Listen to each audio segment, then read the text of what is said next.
Assalamualaikum warahmatullahi wabarakatuh. Baiklah, kami dari kelompok 1 kelas Palembang. Sebelumnya, perkenalkan saya Tiara Alvinka sebagai moderator dan saya bersama rekan saya yaitu Perkenalkan, saya Zalzadira Florence Testarossa. Perkenalkan, saya Seliarnisa Fitri. Baiklah, pada kali ini kami akan memaparkan video tentang protein. Pemaparan materi protein oleh kelompok 1. Selanjutnya yaitu tujuan pembelajaran.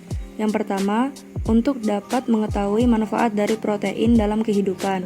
Yang kedua, untuk mempelajari pentingnya protein sebagai sumber energi makhluk hidup. Alat dan bahan. Yang pertama, ikan. Kedua, telur. Dan ketiga, tempe. Selanjutnya yaitu pelaksanaan percobaan. Ada 3 macam, yaitu yang pertama telur.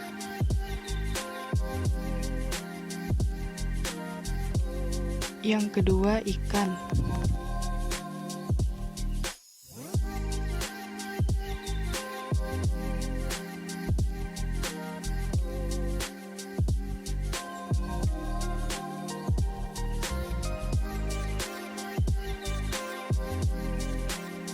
Dan yang ketiga yaitu tempe.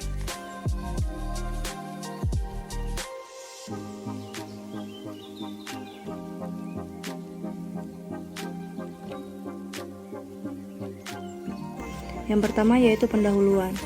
Protein, akar kata protos dari bahasa Yunani yang berarti yang paling utama, adalah senyawa organik kompleks berbobot molekul tinggi yang merupakan polumer dari monomer-monomer asam amino yang dihubungkan satu sama lain dengan ikatan peptida. Molekul protein mengandung karbon, hidrogen, oksigen, nitrogen, dan kadangkala sulfur serta fosfor. Protein berperan penting dalam struktur dan fungsi semua sel makhluk hidup dan virus. Protein merupakan salah satu dari biomolekul raksasa selain polisakarida, lipid, dan polinukleotida yang merupakan penyusun utama makhluk hidup.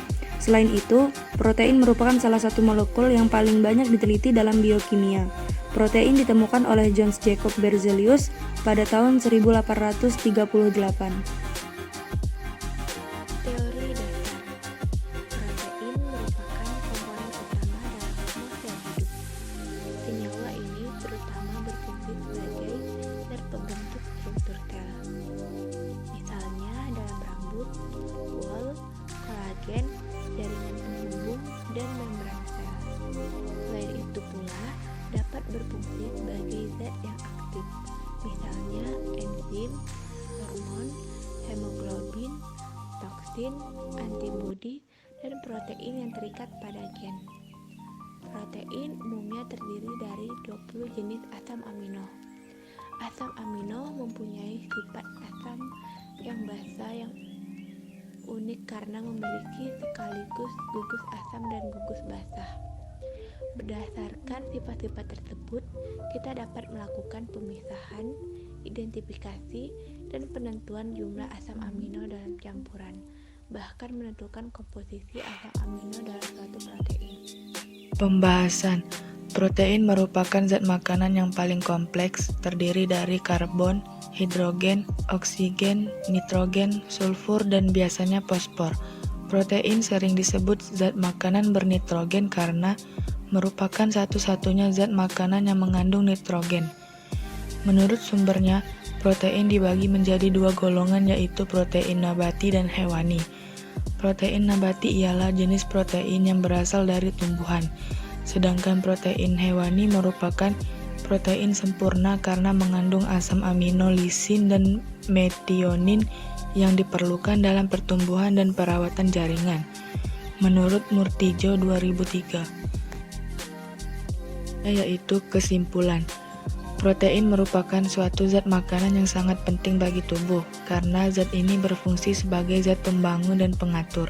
Protein terdiri atas rantai-rantai asam amino yang terikat satu sama lain dalam ikatan peptida. Protein adalah batu bata yang berperan besar dalam menyusun hampir semua tubuh kita, misalnya otot dan tulang, jantung, paru-paru, otak, kulit, dan rambut. Tidak hanya itu, protein juga bertanggung jawab untuk memelihara dan mengganti jaringan di tubuh yang telah rusak. Baiklah, mungkin hanya itu saja pemaparan dari kelompok kami. Terima kasih. Saya akhiri, wabillahi taufiq wal hidayah. Wassalamualaikum warahmatullahi wabarakatuh.